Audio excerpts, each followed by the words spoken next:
Como está o cenário da corrida eleitoral rumo ao Palácio dos Bandeirantes, aqui em São Paulo, maior estado da federação? A eleição entre Fernando Haddad, do PT, e Tarcísio de Freitas, do Republicano, reflete o cenário nacional. Sobre essa questão, nós conversamos agora com Emílio de Souza, deputado estadual reeleito aqui no estado de São Paulo pelo Partido dos Trabalhadores. Olá, deputado Emílio de Souza, tudo bem? Prazer falar com o senhor, seja bem-vindo. Prazer é meu, Cosmo, Ana, todos os telespectadores, internautas, é um prazer mesmo participar com vocês, estou à disposição. Maravilha. Antes de mais nada, a gente começar a nossa conversa, o bate-papo aqui no Revista Brasil TVT.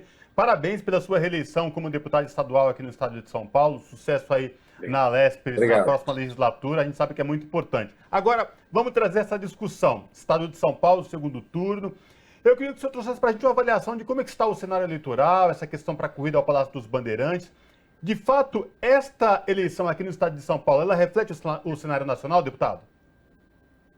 O cenário nacional, ela influencia as eleições no país inteiro, né? Na maior parte dos estados onde tem segundo turno, é um segundo turno entre um candidato que apoia o Lula e um candidato que apoia o Bolsonaro. E esse cenário se repetiu aqui em São Paulo, né, com a eleição do Tarcísio e com a chegada do Tarcísio e do Haddad no segundo turno.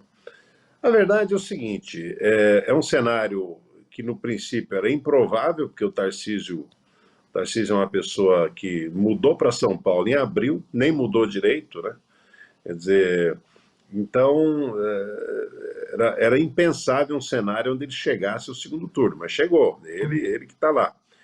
E nós estamos enfrentando uma campanha que nós acreditamos, assim, temos todas as condições de reverter o jogo aqui. A distância não é grande do Haddad para ele. O IPEC deu uma diferença de 6 pontos, que na verdade, em segundo turno, 6 pontos são 3, né? Porque se um sobe 3, o outro tem que cair 3.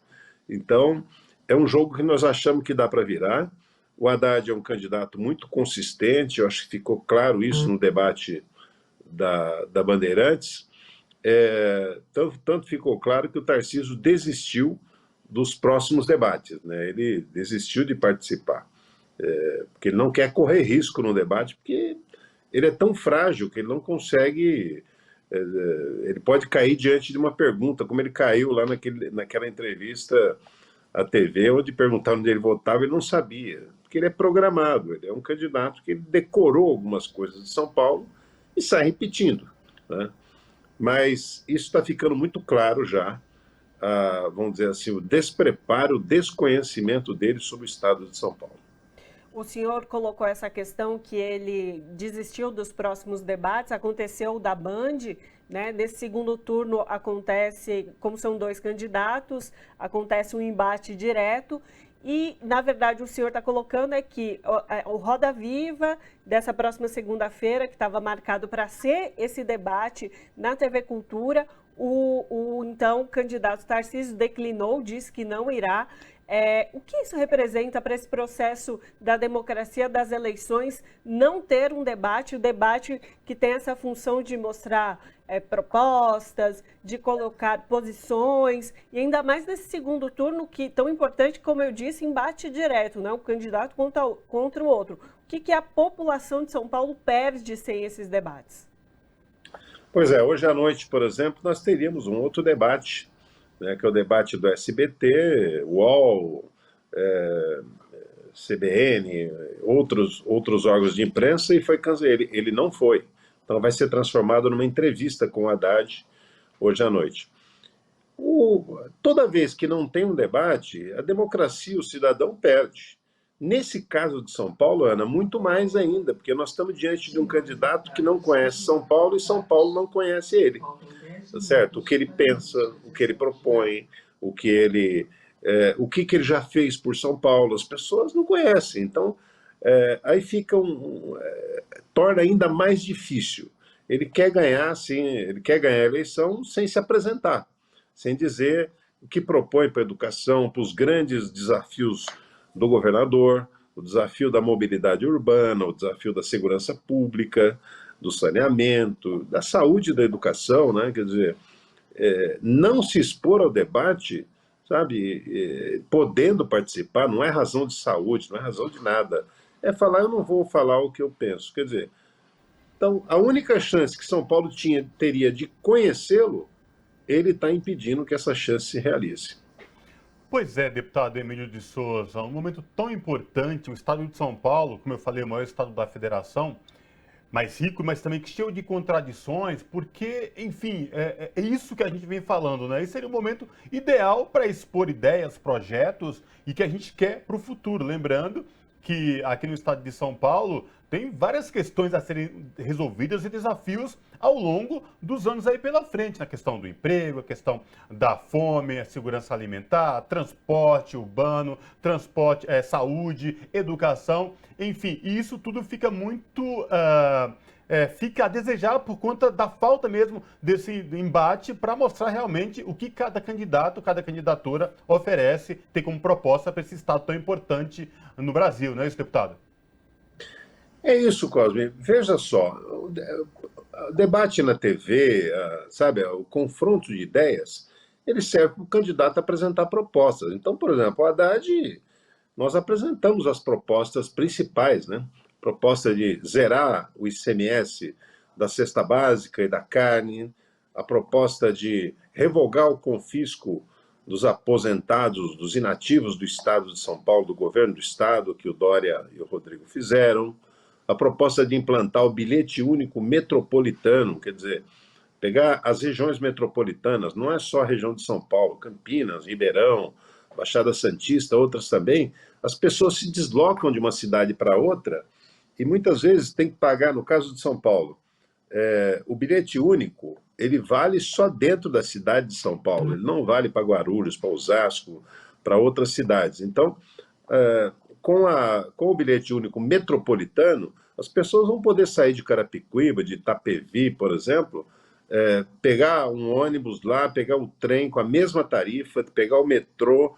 É evidente que são propostas como essa que a gente tem que debater, sabe? Proposta de como dinamizar a economia paulista, gerar emprego, sabe? Como aproveitar o potencial turístico do estado de São Paulo, sabe? Chamar as cidades turísticas do estado, conversar, ver o que pode ser feito para potencializar o turismo, sabe? A economia, de forma geral, assim, por exemplo, nós estamos perdendo a nossa indústria calçadista, que é concentrada em Franca, em Jaú e em Birigui, sabe? Franca, mais calçado masculino, Birigui, mais infantil, profissional, e Jaú, mais calçado feminino.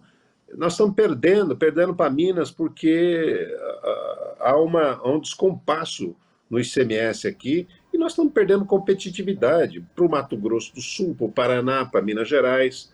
Não é? Então, isso é tema de debate. É isso que nós devemos debater. Como é que nós vamos fazer para melhorar, para zerar essa fila enorme de exames e consultas que tem hoje no SUS, no estado de São Paulo?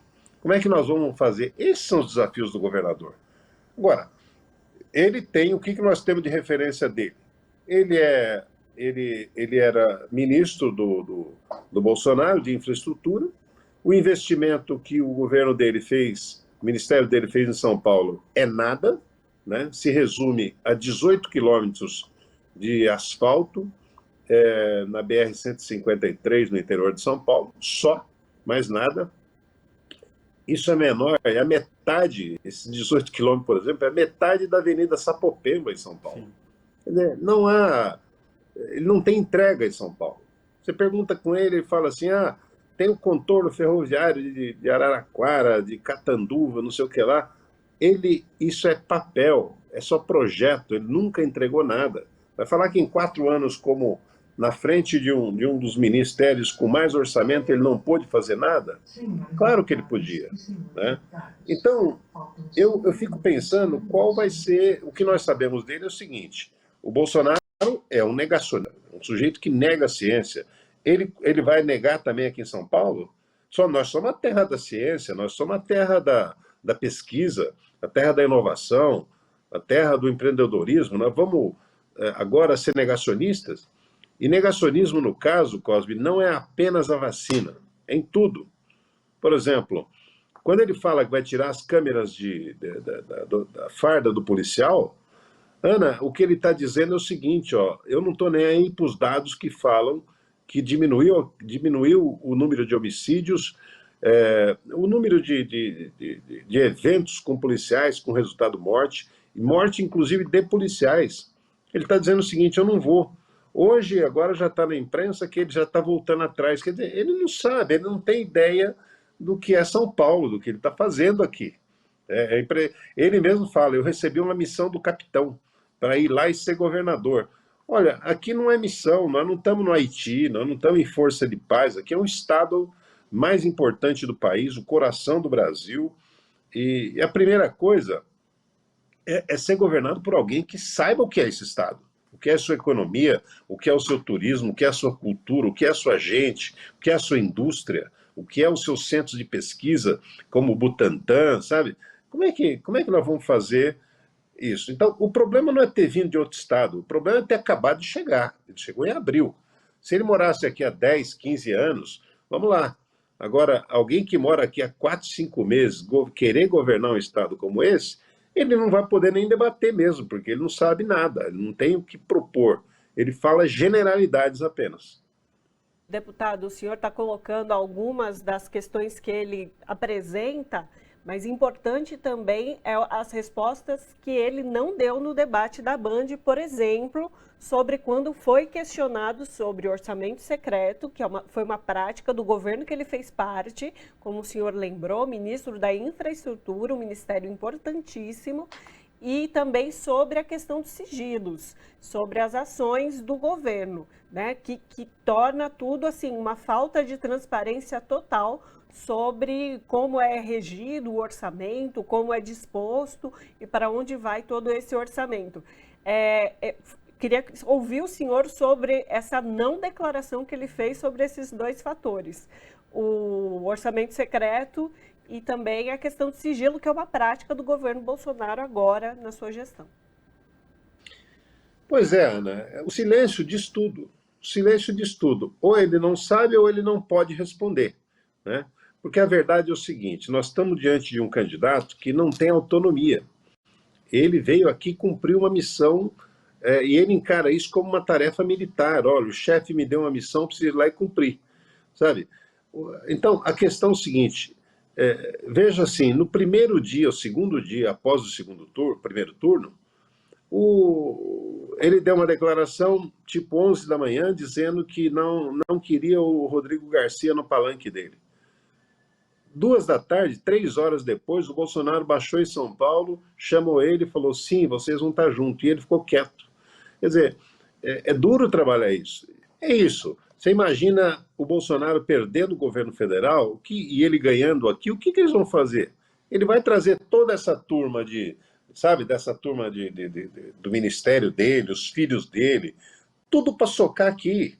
Essa turma que comandou a educação em São Paulo, no Brasil, nos últimos anos, 5 ministros da educação, um deles preso, a primeira vez que você tem um ministro da educação preso no país, sabe? Barra de ouro, negociação de emenda, é isso que nós vamos querer aqui? Nós vamos querer, cada vez que tiver uma investigação envolvendo ele vai trocar o delegado, afastar o promotor, trocar de lugar, é isso que nós vamos viver? Então, e outra, eu me preocupo muito com a situação da segurança pública, porque São Paulo até aqui tem se livrado da ação das milícias ainda, que já tomaram conta do Rio de Janeiro, e quem governa o Rio de Janeiro são os bolsonaristas. Eu quero saber o seguinte, o envolvimento deles, da família inclusive, com a milícia, vai fazer com que eles migrem para São Paulo?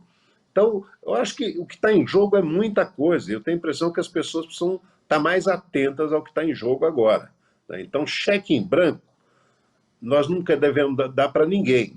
Agora, dá para um sujeito que não conhece São Paulo, não sabe o que está falando, sabe, e está aqui para obedecer ordens do capitão, como ele fala, realmente São Paulo vai dar um tiro no escuro dessa forma. Tá certo,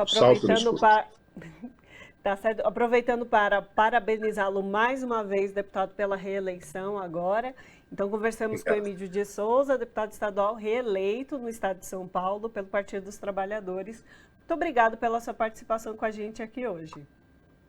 Disponha de mim, você também. Um abraço, Ana, um abraço, Cosme, um abraço a todos que nos acompanharam aqui. Abraço, deputado. Até a próxima.